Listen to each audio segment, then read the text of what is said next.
Yes, bana mambo vipi mtazamaji wa Biomedia channel popote pale ambako unaendelea kutazama na kufuatilia taarifa mbalimbali. Jina langu ni Official Rose D, nikukaribishe.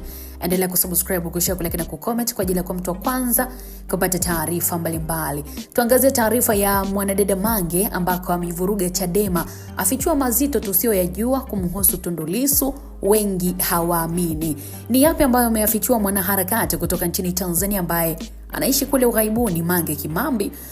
Ikiwa ni mjadala mzito katika mitandao ya kijamii katika zile siri ambazo ameziibua ndani ya anga za habari za siasa za upinzani nchini.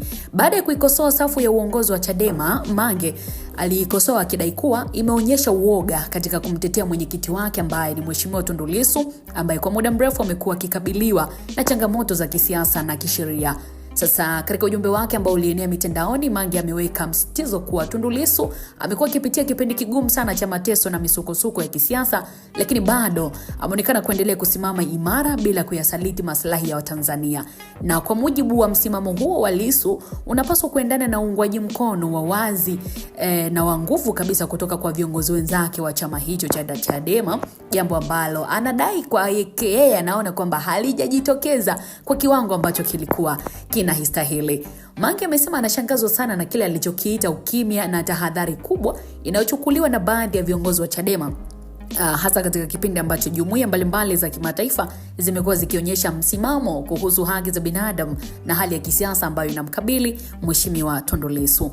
Ameeleza Mange kuwa kwa mtazamo wake juhudi za kimataifa zimeonekana kuwa kubwa zaidi kuliko hata harakati za ndani ya chama husika. Lakini katika kauli zake amedai kuwa viongozi wengi wa chama hicho wamekuwa wakijizuia kuchukua hatua kali za kisiasa kama vile maandamano au mikutano ya wazi ya kumtetea mwenyekiti wao, na ameitaja hali hiyo kama siasa za uoga, akisitiza kuwa kuna tofauti kubwa kati ya msimamo wa Lissu na ule wa baadhi ya viongozi wenzake.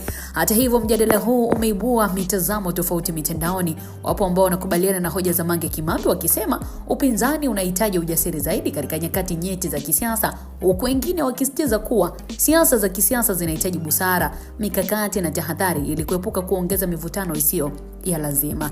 Lakini kwa ujumla mjadala huu mtazamaji unaendelea kuonyesha namna siasa za Tanzania zilivyo na ufuatiliaji mkubwa wa wananchi, hasa pale viongozi na wanaharakati wanapotoa kauli zinazogusa mustakabali wa vyama vya siasa na viongozi wake wakuu.